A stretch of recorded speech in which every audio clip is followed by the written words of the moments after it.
La cérémonie de rupture des liens avec les bonhommes allumettes. Cette cérémonie intervient, ce rituel, qu'on peut faire seul ou accompagné. Généralement, c'est mieux seul, mais quand on est plus petit, c'est mieux de le faire, plus petit, enfant, adolescent, c'est mieux de le faire accompagné. Pour rien oublier, une bougie, de l'encens, pour ritualiser l'instant, qui est solennel. Les pieds bien au sol, pas croisés. Les mains bien sur les genoux, sur la table, pas croisées. Et bien prendre en conscience, bien intégrer qu'il ne s'agit pas de couper les liens de manière définitive avec les personnes, parce qu'on peut couper les liens avec sa femme, avec ses enfants, et pourtant les aimer et continuer à les voir et s'en occuper tous les jours, ça ne change rien. On vient couper les liens toxiques. On ne coupe pas les liens, tous les liens. On coupe les liens toxiques seulement. Et ce rituel, c'est important, sinon on va couper tous les liens. On va couper ce qu'on nomme. Donc c'est important de nommer ce qu'on coupe. On vient couper tous les liens toxiques, énergivores, qui se nourrissent de vous, et qui vous polluent, et qui vous pompent, et qui vous plombent votre énergie. Voilà.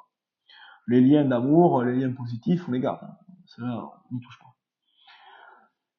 Il est important de ritualiser, donc je vous ai mis un dessin, c'est le mien que j'utilise pour l'expliquer aux gens.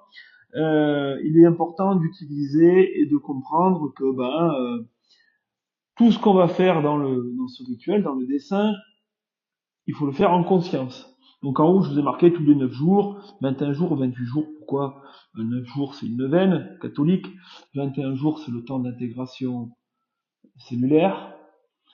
Et 28 jours, c'est un temps lunaire. Donc, soit vous le faites tous les jours pendant 9 jours, tous les jours pendant 21 jours, ou tous les 9 jours, ou tous les 21 jours, ou à chaque pleine lune. Alors, ça peut être des situations qui sont très difficiles, donc pour lesquelles il faut revenir, mais pour autant, quand c'est des situations difficiles, peut-être à un moment, il faut les lâcher. Donc, le revenir tous les jours, peut-être que ça fait un peu beaucoup.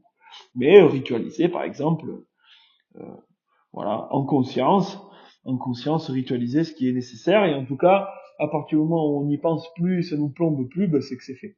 Si on y repense et que ça nous consomme de l'énergie, c'est que c'est pas fait. J'ai marqué pleine et nouvelle, pleine lune, oui, j'ai pas, voilà. Pleine lune ou nouvelle lune, mais pourquoi? Parce que la pleine lune, c'est mettre en lumière les choses cachées.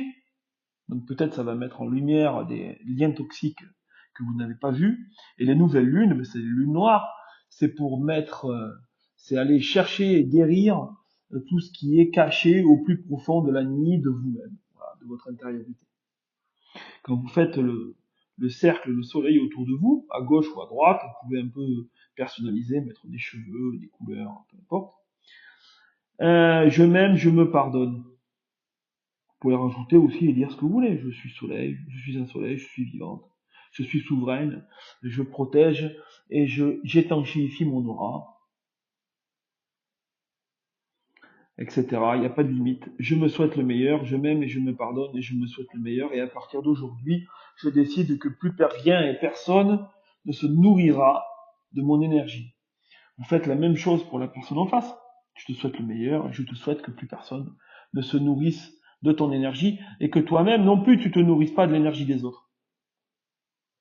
Quand on fait le soleil qui est tout autour, avec sans discontinuer, sans interruption de trait, je nous aime, je nous pardonne, je nous souhaite le meilleur, d'être soleil, d'être vivant, je nous souhaite d'être libre, libéré, de nos entraves respectives, etc. Les 7 liens énergétiques, donc des 7 chakras, des 7 centres énergétiques, le coronal, troisième œil, gorge, cœur, plexus solaire, sacré, racine, sont des centres énergétiques évidemment, mais symbolisent le 7, la plénitude des centres énergétiques, parce que les chakras, il y en a d'autres, suivant les moyens, les centres de pensée, les affinités spirituelles, il y en a d'autres. Il y en a dans les mains, il y en a dans les pieds, il y en a dans le ventre, il y en a partout. 7, c'est la plénitude, donc c'est englober et prendre conscience que ces 7 lignes, ces 7 centres énergétiques reliés, englobent aussi les chakras subtils, les chakras cachés, les chakras des mondes supérieurs, les chakras des mondes inférieurs, voilà. il englobe tous les chakras. Ce n'est pas que cela. Parce que si vous coupez que cela, ben, vous couperez les liens énergétiques sur que cela. Or, des liens et des chakras, eh ben, suivant les spiritualités, les philosophies, il y en a une foule et une multitude, c'est un peu fractal. C'est un peu comme une boîte à chaussures ou une boîte à poupées. Il y en a partout. Donc, on va pas rentrer dans le détail de ça maintenant. Mais si vous avez en conscience que la 7 c'est la plénitude et que ça englobe tous les chakras, et ben vous couperez tous les liens toxiques sur tous les chakras. Et surtout, quand vous coupez les liens, et ben vous ritualisez aussi ce que vous coupez. Je coupe, je romps, j'annule et je répudie tous les liens énergétiques toxiques et tous les contrats, toutes les alliances toxiques que nous avons contractées ensemble. On le fait avec un ciseau, on le fait à la main, peu importe. Ensuite, on peut frasser, déchirer en petits bouts, mettre dans une coupelle, et bien sûr brûler. Brûler pour que les fumées, et là on sent, et les fumées provoquées par le fait de brûler ce papier, et ben montent au ciel, et que les demandes soient entendues. Vous pouvez aussi, en conscience, enterrer le papier, une fois l'avoir brûlé, bien sûr, parce que le feu purifie. Enterrer les cendres, faire un tout petit trou, les enterrer, et pourquoi? Parce que la terre recycle et viendra transmuter tous les liens toxiques. Faites tout en conscience, avec le maximum de solennité, et de présence et d'ancrage. C'est important. Qu'est-ce que j'ai à vous dire d'autre? Les liens toxiques, je sais pas si je vous l'ai dit, mais je vais repréciser. Le lien toxique, couper les liens toxiques, généralement, ça intervient, et puis de manière logique, ça intervient après un recouvrement d'âme et avant un recouvrement d'amour. Recouvrement d'âme, c'est quand l'âme s'est dissociée, en partie, en totalité, ou pas, ou fractionnée, ou pas, loin de la personne pour laquelle c'est son âme. Donc on lui remet son âme, ou elle se le remet elle-même, hein, c'est pas dur, il suffit de le décider. Et avant le recouvrement d'amour, pourquoi? Parce que faire un recouvrement d'amour quand les liens toxiques sont pas coupés, c'est mettre un peu la charrue avant les bœufs. Donc d'abord on fait le recouvrement d'amour, ensuite on coupe les liens toxiques, et ensuite on cicatrise avec de l'amour. Voilà. On cicatrise et on continue de cicatriser.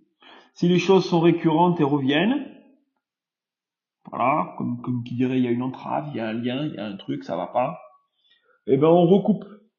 On recoupe les liens, on le refait, on ritualise, donc tous les 9 jours, tous les 21 jours, pendant 9 jours, pendant 21 jours, à toutes les lunes, peu importe. Mais en tout cas, on ritualise en conscience et que tout ait un sens par rapport à ce qui est logique avec votre histoire. On peut aussi, je le rajoute, c'est un peu après, mais quand vous faites le soleil autour de vous et autour de la personne, on peut dire aussi, voilà, j'encode et je surencode mon aura avec l'esprit de la femme violette, avec la protection de Saint Michel Archange et de Notre-Dame elle-même, et des saints et des guérisseurs que vous aimez. Voilà, Saint Antoine de Padoue, Saint François, Saint Joseph de Cupertino, Padre Pio, les plus grands saints que vous connaissez, avec lesquels vous avez le maximum d'affinité, Saint Joseph, protecteur de la Sainte Famille, qui de mieux pourra mieux vous protéger que ceux qui ont protégé le Christ. Et donc voilà, vous dites que je vous surencodais votre aura en dessinant, je m'aime, je me pardonne, et je surencode mon aura avec la protection de Saint Michel Archange, de Saint Joseph, de Notre-Dame, Immaculée Conception, etc., etc., etc. Et votre parole se réalise puisque la parole est créatrice et que vous le demandez, il faut en avoir la certitude.